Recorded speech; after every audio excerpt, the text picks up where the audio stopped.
Warning: our YouTube channel and its videos may contain scenes, language, and content that may not be appropriate for all audiences.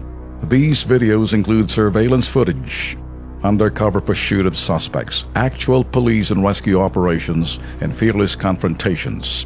If you do not approve of the content, please do not watch our videos. If you wish to continue, we strongly advise that you proceed with caution. Viewers' discretion is advised.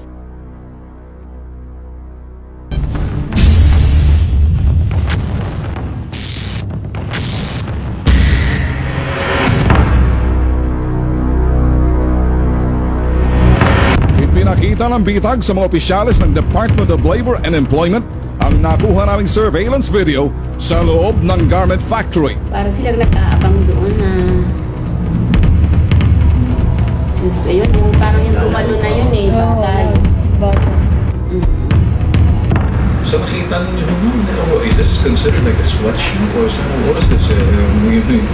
Is this something like parang trafficking of minors or galing yung Bicol pa mismo?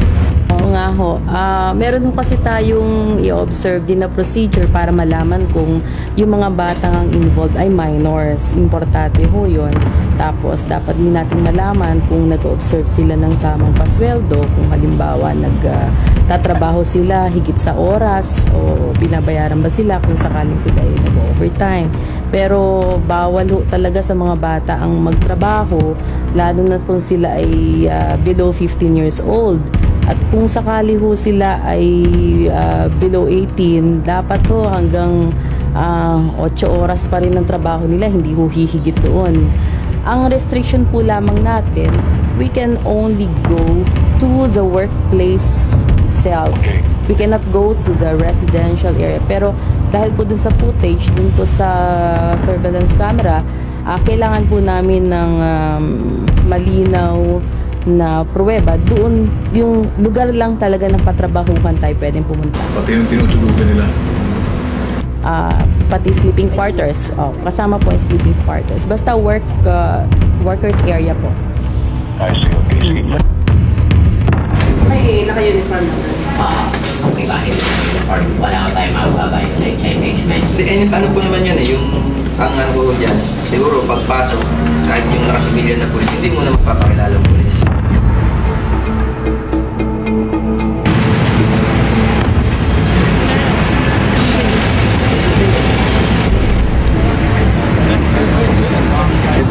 Wala silang lisensya. Wala na, hindi ko.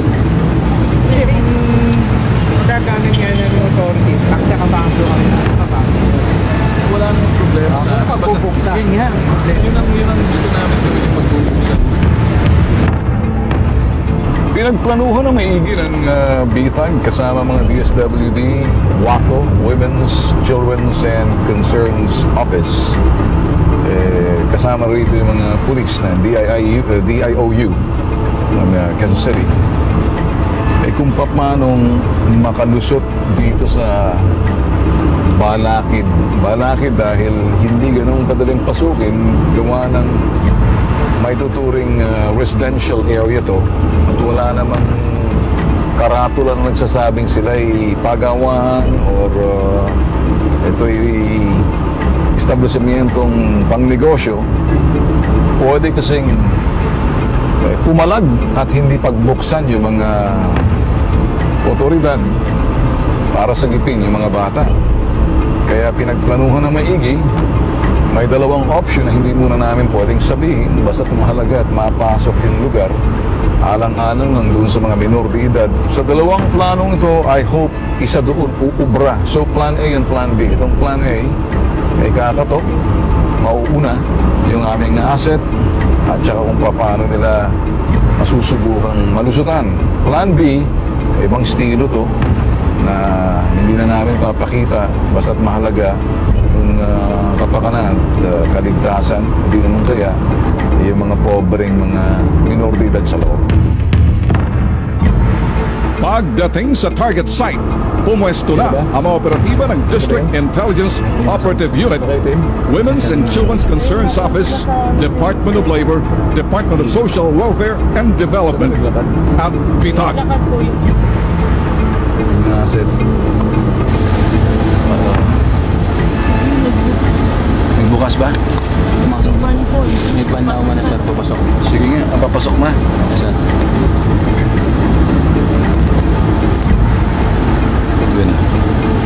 Come on, open up.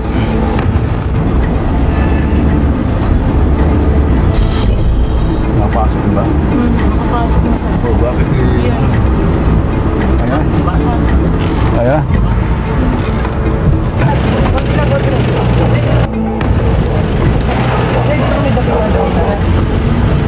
Di ba tayo kuha ng barangay?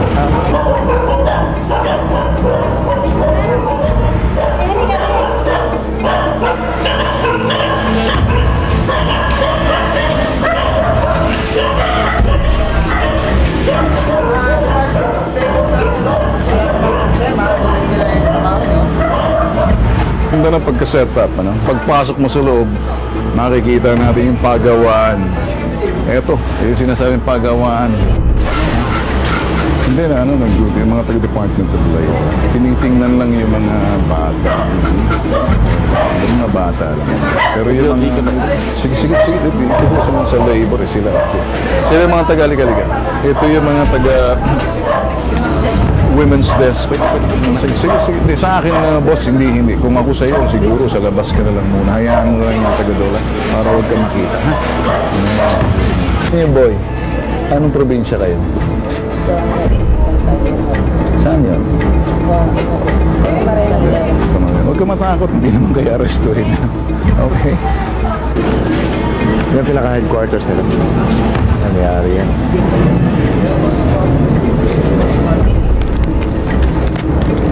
Mga bata sa taas.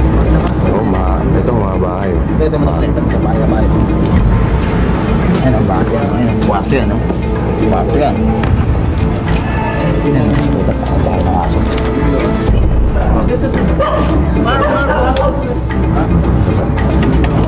Kabila ko yan. Oh, bata.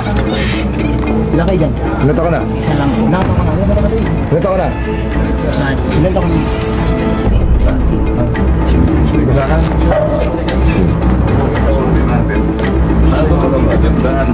So, wala pang ilaw. Ilaw? Walang ilaw. Ang dilim. Ito yung mga ano to? Kwarto ng manok. Ito yung mga kwarto. Ito yung mga kwarto. Buksan mo dyan. Sa babaw mo saan yan. Ano to? Mga kwarto yun. Sa liga. Dito mo makikita ang kalupitan na ewan ko kung magagalit ka o baka sa may-ari maganda na to.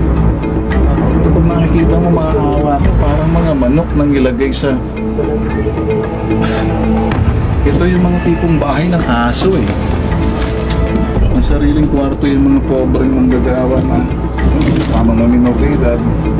Kasya lang yung papasok sa loob na may kunting hangin. Nakakaawa. Ito. Doon sa itaas. Nakakaawa. Siguro kung nakikita ng mga magulang ng mga pobreng magawa na tulad ng in-interview, ewan mo. Sa bagay, isipin ng may-ari, sanay sila sa hirap. Ngayon pa lang, wala pa akong 2 minuto eh, pinapawisan ako sa init. Yung hangin na sama, ventilation. Na nakakatakot dito, pag nag-umpisa yung sunog dyan, ewan natin kung paano, siguradong may matutusta rito. Fire hazard kung titignan natin. Paano ka nagkakasya? Pasok natin. Gusto ko lang pasok. Paano kapag natutulog yun? Kumusta naman ang tulog mo rito? Nakakatulog ka naman maayos? Hirap ka. Masaya ka naman. Ang totoo. Hirapan ka. Anong probinsya mo? Kaya pag nakita ng magulang mo, maawa ka na sa'yo. Yung tinitirhan mo. Ikaw sa parating mo. Nasahod ka lang. Hindi ka naman inakaresto eh. Ha? Maawa na kayo sa inyo eh.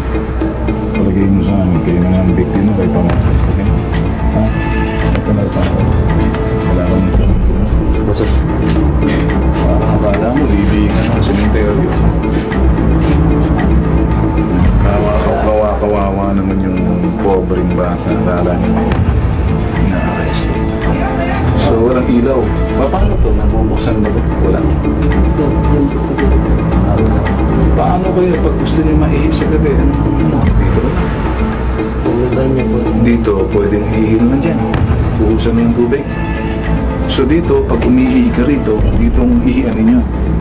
Sa gabi, kaya mapahingi. Tapos, buhos na lang yung tubig nun. Ano to rito ba nyo? Eh, sa mga babae, saan? Hindi po siya enough for the victims na mag-stay dito. Unang-una kasi hindi po siya well ventilated. Mag-skip po siya at the same time, yung amoy po hindi kaya tagalan ng isang ordinaryong tao. Comfort room po nila. Tsaka yung space, hindi enough para makasurvive sila. Kasi good for 2 persons lang yung space sa taas. Pero nag-stay doon is 5 to 7 girls. 2 divisions siya. Tapos loaded siya sa mga gamit ng mga kababaihan. Matapos maikot ng bitag at mga operatiba ang pagawaan at quarters ng mga bata na mga manggagawa, hiniwalay ang mga minor de edad na nasagip. Agad silang dinala sa Kampo Kalingal kasama ang mga taga-DSWD, WACO at DOLE upang maisagawa ang interview sa mga biktimang nasagip. Once na na-interview natin sila at na-identify sila as minors, ipi-place natin siya sa shelter ng DSWD. May mga violation talaga sila, pero yan for compliance siya. So sa part naman ng criminal case, pwede natin silang sampahan ng kasong criminal, yung Republic Act 9231 o yung paghahire ng mga batang manggagawa, at saka yung Republic Act 7610 na kung saan makita natin na may mga pang-aabuso doon.